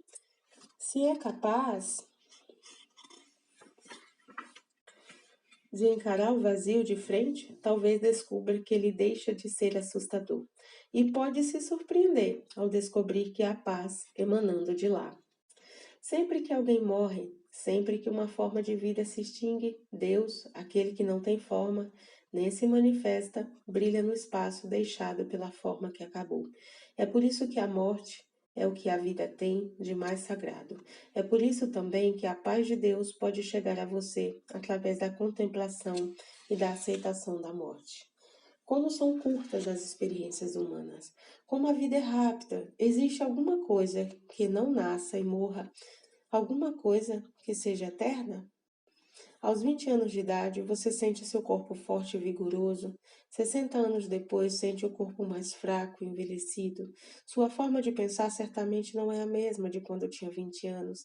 No entanto, a percepção de que seu corpo está jovem ou velho, ou de sua forma de pensar mudou é a mesma. Essa percepção é que arde eterna em você. A própria consciência é a vida, única que assume muitas formas. Você pode perder essa vida, não porque você é ela. Há pessoas que pouco antes de morrer sentem uma enorme paz e ficam quase luminosas, como se algo brilhasse no corpo que está se extinguindo. Às vezes, pessoas muito doentes ou muito idosas ficam, por assim dizer, quase transparentes nas últimas semanas, meses ou até anos de suas vidas. Quando nos olham, é possível ver uma luz brilhante através de seus olhos. Não há mais sofrimento psicológico, elas se entregam e assim o eu autocentrado se dissolveu. Morreram antes de morrer. E encontraram uma profunda paz interior pela compreensão de que dentro delas existe algo imortal. Cada acidente ou desastre tem uma dimensão potencialmente redentora, que nós geralmente somos capazes de perceber. O enorme choque que causa a iminência de uma morte totalmente inesperada pode forçar sua consciência a perder completamente a identificação com a forma física. Nos poucos momentos que antecedem a morte física, à medida que está morrendo, você tem uma experiência de si mesmo como uma consciência livre da forma. De repente não há mais nada, apenas a paz, a impressão de que está tudo certo e que a morte é apenas uma forma se dissolvendo. A morte é então sentida como ilusória, tão ilusória quanto a forma física que você identificava como sendo você. A morte não é uma anomalia, nem a coisa mais terrível que pode acontecer, como a cultura moderna nos quer fazer acreditar. A morte é a coisa mais natural do mundo, tão natural quanto o seu outro extremo, o nascimento, e tão inseparável da vida quanto ele. Lembre-se disso quando estiver ao lado de uma pessoa à beira da morte. É um grande privilégio, é um ato sagrado estar presente a morte de uma pessoa testemunhando e acompanhando. Quando você acompanha uma pessoa que está morrendo, não negue qualquer aspecto dessa experiência. Não negue o que está acontecendo, nem o que está sentindo. Reconhecer que você não pode fazer nada, talvez lhe dê a sensação de desamparo, tristeza ou raiva. Aceite que sente, depois siga em frente e aceite que não há nada que você possa fazer. Aceite isso completamente. Não é você quem controla. Entregue-se profundamente a cada aspecto dessa experiência. Entregue-se aos seus sentimentos, assim como a dor e ao desconforto que a morte possa estar sentindo. Sua entrega e a calma que isso traz vão ajudar muito essa pessoa a facilitar a sua transição. Se forem necessárias palavras, elas virão do silêncio que existe dentro de você, mas serão secundárias. Com o silêncio vem a bênção. Paz. Capítulo 10. O sofrimento e o fim do sofrimento. Todas as coisas são ligadas. Os budistas sempre souberam que os cientistas agora confirmam. Nada do que ocorre é isolado do resto, apenas parece ser. Quanto mais julgamos e rotulamos, mais isolamos as coisas. É o nosso pensamento que fragmenta o todo da vida, mas a totalidade da vida denuncia esse fato. A vida é constituída pela rede de conexões que é o cosmos. Na maioria dos casos, não conseguimos entender como um fato aparentemente insignificante possa exercer algum papel na totalidade do cosmos, mas reconhecer que qualquer fato, por mais irrelevante que possa parecer, desempenha um papel dentro da vastidão do todo e é começar a aceitar as coisas tais como são. Você atinge a verdadeira liberdade e o fim do sofrimento quando vive como se o que sente ou o que se experimenta neste momento fosse uma escolha completamente sua. Essa harmonização interna, como agora, é o fim do sofrimento. Será que o sofrimento é realmente necessário? Sim e não. Se você não tivesse sofrido o que sofreu, não teria profundidade como ser humano, não teria humildade nem compaixão, não estaria lendo este texto agora. O sofrimento rompe a casca do ego, do eu autocentrado e promove uma abertura até atingir um ponto em que cumpriu sua função. O sofrimento é necessário até que você se dê conta de que ele é desnecessário. A infelicidade precisa de um eu construído pela mente, um eu com uma história, uma identidade, precisa do tempo, passado e futuro. Quando você elimina o tempo da sua infelicidade, o que é que sobra? A situação daquele momento. Pode ser uma sensação de peso, agitação, aperto no peito, raiva ou até enjoo. Isso não é infelicidade, nem um problema pessoal. Não há nada de pessoal no sofrimento humano, trata-se apenas de uma forte pressão ou uma grande energia que você sente em algumas partes do corpo. Se você se concentra Se você concentra sua atenção nessa energia, a sensação não se transforma em pensamento e assim não reativa o eu infeliz. Veja o que acontece quando você simplesmente permite que um sentimento exista. Há muito sofrimento e tristeza quando você acha que cada pensamento que passa por sua cabeça é verdadeiro. Não são as situações que causam felicidade, são os pensamentos a respeito das situações que deixam você infeliz. A interpretação que você faz, as histórias que conta para si mesmo, é que deixam você infeliz. As coisas em que estou pensando agora me deixam infeliz. Se conseguir constatar isso, você não se identifica com esses pensamentos. Que dia horrível! Ele não teve consideração de retornar a minha ligação. Ele me rejeitou. Contamos história para nós mesmos e para os outros em guerra, em tom de reclamação. Inconscientemente, elas servem para reforçar a noção de que nós estamos cercados e alguém ou alguma coisa está errado. Achar que nós estamos certos e alguém ou alguma coisa está errado. Achar que estamos certos e os outros errados nos colocam numa posição ilusória de superioridade e com isso fortalecemos nossa falsa noção do eu.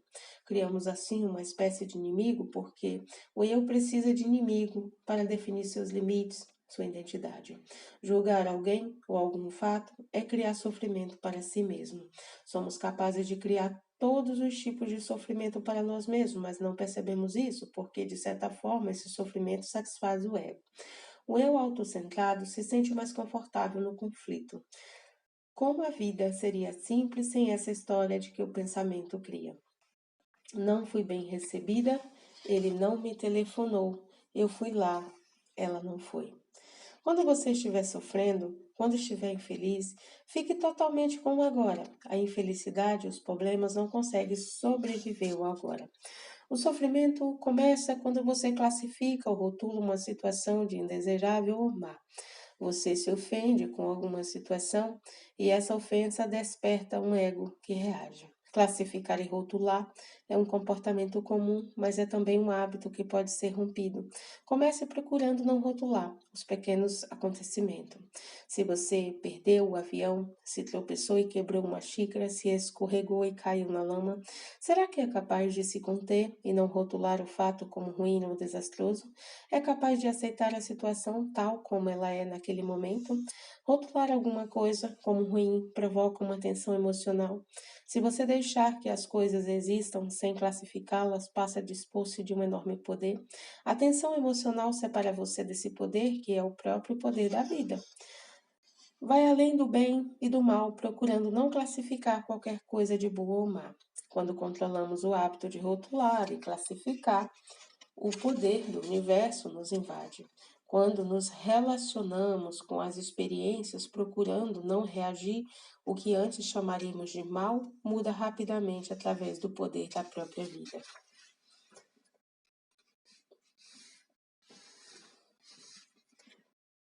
Observe o que acontece quando, em vez de classificar algo como mal, você o aceita e diz um sim interno, deixando que a experiência seja tal como é. Qualquer que seja a sua situação, como é que você se sentiria se aceitasse como ela é exatamente agora? Há muitas formas sutis e menos sutis de sofrimento tão normais que não costumam ser consideradas sofrimento e podem até parecer satisfatórias para o ego. Algumas delas, irritação, impaciência, raiva, enfrentamento, ressentimento e reclamação. Você pode aprender a reconhecer todas essas formas de sofrimento na hora em que ocorre dizer para si mesmo: estou criando um sofrimento para mim. Se você tem o hábito de criar sofrimento para si mesma, deve estar criando também para os outros. Para eliminar esses modelos mentais inconscientes, basta se dar conta deles, percebendo-os assim que aparecem.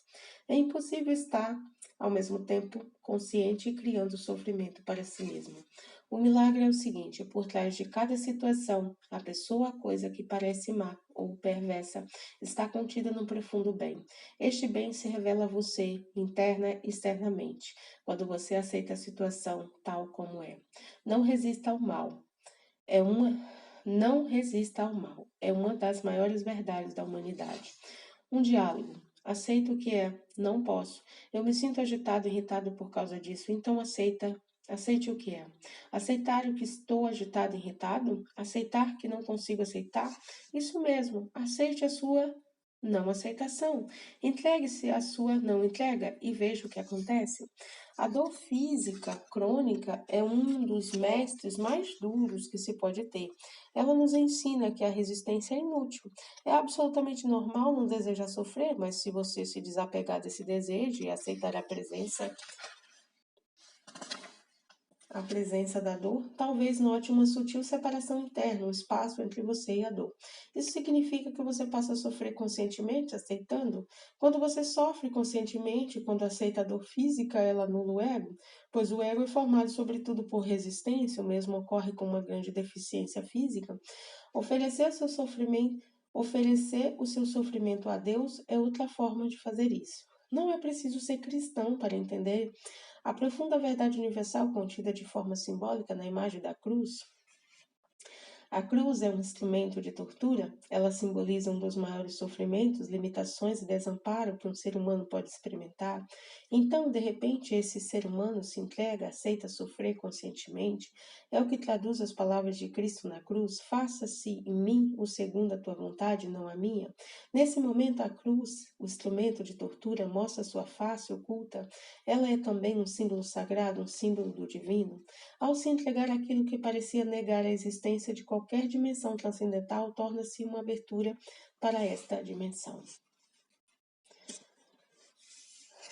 Conheça outros títulos do autor. Finalizamos agora esse livro maravilhoso, O Poder do Silêncio. É um livro muito bom. E agora eu vou fazer uma pequena leitura da última página do livro, apenas para nos mostrar que esse autor é bastante experiente. O Poder do Silêncio é de Eckhart Tolle e é um autor muito experiente. Então vamos agora conhecer outros títulos do autor. O Novo Mundo, o despertar de uma nova consciência. Mais do que em qualquer outra época de sua história, a humanidade tem hoje a chance de criar um mundo novo, mais evoluído espiritualmente, mais pleno de amor e sanidade. Para Eckhart Tolle, estamos vivendo um momento único e maravilhoso, o do despertar de uma nova consciência. Ele nos mostra que o salto para essa nova realidade depende de uma mudança interna radical em cada um de nós. Precisamos nos livrar do controle do ego, pois essa é uma fonte de todo sofrimento humano. Sob seu domínio, somos incapazes de ver a dor que infligimos a nós mesmos e aos outros.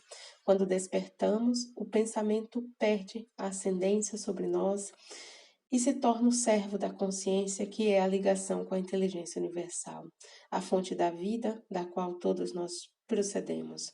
Enquanto desmenda a natureza dessa mudança de consciência, Tolle nos ensina a vencer as artimanhas que o ego utiliza para nos isolar uns dos outros. De forma inspiradora, um novo mundo, o despertar de uma nova consciência, com mais de 9 milhões de exemplares vendidos no mundo, nos ajuda a descobrir o nosso verdadeiro eu, a essência humana que nos permitirá construir um novo mundo e viver em harmonia com tudo que existe. O poder do agora. Nós passamos a maior parte de nossas vidas pensando no passado e fazendo planos para o futuro. Ignoramos ou negamos o presente, adiamos nossas conquistas para algum dia distante, quando conseguiremos tudo o que desejamos e seremos finalmente felizes. Mas, se queremos realmente mudar nossas vidas, precisamos começar nesse momento. Essa é uma mensagem simples, mas transformadora de Eckhart Tolle. Viver no agora é o melhor caminho para a felicidade e iluminação. Combinando conceitos do cristianismo, do budismo, do hinduísmo, do taoísmo, de outras tradições espirituais, Tolle elaborou um guia de grande eficiência para a descoberta do nosso potencial interior. Com mais de 8 milhões de exemplares vendidos, este livro é um manual prático que nos ensina a tomar consciência dos pensamentos e emoções que nos impedem de vivenciar plenamente a alegria e a paz que estão dentro de nós. Praticando o poder do agora. Praticando o poder do agora é um manual de ensino que ensina a viver no momento presente. Princípio básico que Eckhart Tolle apresenta em O Poder do Agora, um dos maiores fenômenos da literatura espiritual, com 8 milhões de livros vendidos em todo o mundo. Este livro é uma excelente introdução aos ensinamentos do autor, reunindo trechos cuidadosamente selecionados de O Poder do Agora.